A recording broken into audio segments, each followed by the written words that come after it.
Oke teman-teman, selamat datang lagi di channel review elektronik terlengkap, terupdate, dan terheboh hanya di Arta Bali TV. Jadi hari ini teman-teman ya, spesial saya ingin merekomendasikan salah satu soundbar yang menurut saya sih lumayan oke dan memiliki harga yang cukup murah ya dengan fitur yang dimilikinya.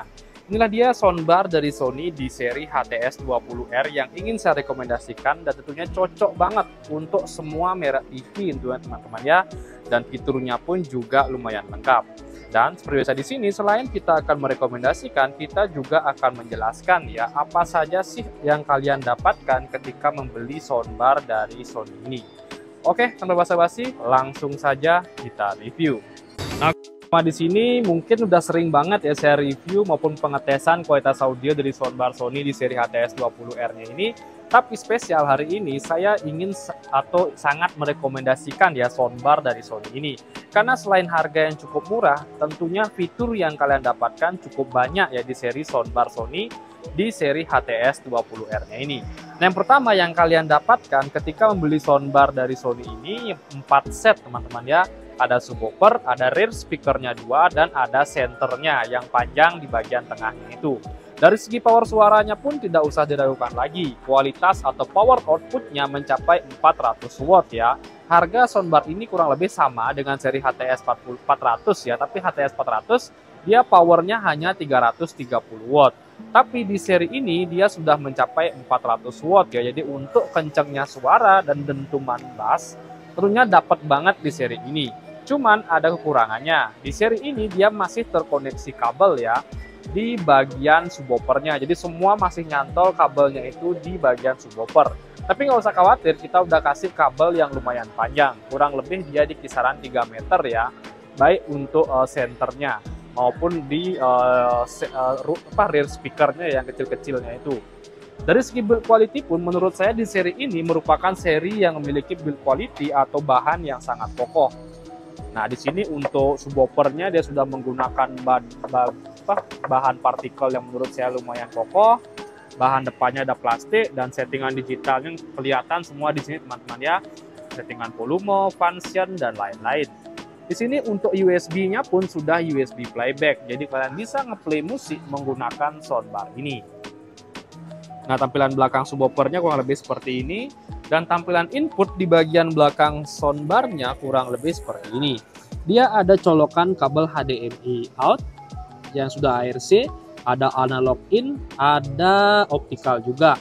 Di sini baru dia untuk koneksi dari bagian soundbarnya, baik rear speaker maupun senternya. Oke, kabel power sudah plug and play, masing-masing total dari konsumsi listrik center dan subwoofernya kurang lebih di kisaran 110 watt. Jadi lumayan hemat sekali teman-teman ya. Dari segi build quality kita bisa lihat bahan dari rear speakernya pun juga lumayan kokoh, bahannya plastik dan bisa ditempel di tembok menggunakan skrup. Oke, sini bahan pelindung depannya dia sudah menggunakan bahan metal. Kita bisa lihat ya tampilan tweeternya. Dan tampilan senternya dia dibuat lebih simpel seperti ini. Oke. Ini sudah menggunakan teknologi 5.1 ya, jadi untuk settingan baik suaranya pun juga tentunya sudah surround sound. Oke, cuman kelemahannya dia masih di bawahnya seri HTS40R ya, yang sudah menggunakan teknologi wireless di bagian rear speakernya. Tapi nggak masalah, untuk kalian yang memiliki budget di bawah mungkin 3 jutaan atau 3,5 juta, ini sangat recommended. Karena fiturnya lengkap, kualitas suaranya pun tidak usah diragukan lagi. Nanti kalian bisa scroll di konten-konten video saya sebelumnya ya untuk seri HTS20R-nya ini. Dan saya juga udah pernah ngetes kualitasnya seperti apa.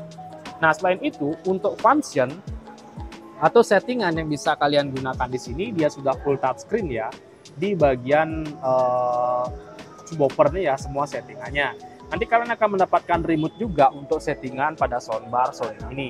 Yang pertama itu ada tombol on off atau tombol function juga di sini. Kalian tinggal tekan functionnya, ada analog, ada Bluetooth, ada USB, dan TV. Jadi lumayan banyak banget settingannya. Kalau kalian ingin mengoneksikan ke Bluetooth pun juga cukup mudah. Kalian tinggal tekan tampilan Bluetooth. Dan untuk scan atau pairing, kalian tinggal tekan seperti ini sehingga dia ada tulisan pairing. Jadi di sini opsinya kalian bisa koneksikan menggunakan HP atau Bluetooth dari TV. Nah, untuk merek TV-nya pun dia all ya, semua TV bisa, kecuali TV-TV yang belum support Bluetooth, optikal maupun HDMI. Kemungkinan dia belum bisa, tapi dia bisa pakai analog in teman-teman ya. Nanti kalian bisa menggunakan kabel 2.1 atau 1.1. Oke, dan untuk garansinya dari soundbar Sony ini kurang lebih di kisaran 1 tahun resmi ya. Dan servis kita tentunya ada di seluruh Indonesia. Jadi kalau ada mungkin oknum-oknum yang menyampaikan service center Sony ini susah ataupun nggak ada, jangan dipercaya ya. Karena di semua service center Indonesia sudah disediakan. Aman, spare part-nya pun juga cukup mudah. Oke, dan untuk harganya pun di sini saya akan sedikit spill ya. Jadi harganya itu sementara sebelum promo itu di kisaran 3.129.000. Ini belum harga potongan. Kalau kalian ingin mendapatkan harga promo lagi dari soundbar Sony di seri HTS 20R-nya ini, nanti kalian bisa langsung saja datang ke toko kami yang ada di Bali ya, dengan nama Toko Grand Bumimas Bali. Dan untuk kalian yang mungkin belum sempat ke toko, nanti kalian bisa langsung saja check out melalui produk yang muncul di video ini. Oke, jadi kurang lebih itu dia sih untuk rekomendasi kita kali ini ya untuk soundbar Sony yang menurut saya sih paling worth it dan harganya juga cukup masih standar ya untuk fitur yang sangat lengkap. Dan untuk kalian jangan lupa juga terus dukung channel saya dengan cara klik like, subscribe, dan di-share hanya di channel review terlengkap, terupdate, dan terheboh Arta Bali TV. Sekian dari video saya ucapkan terima kasih.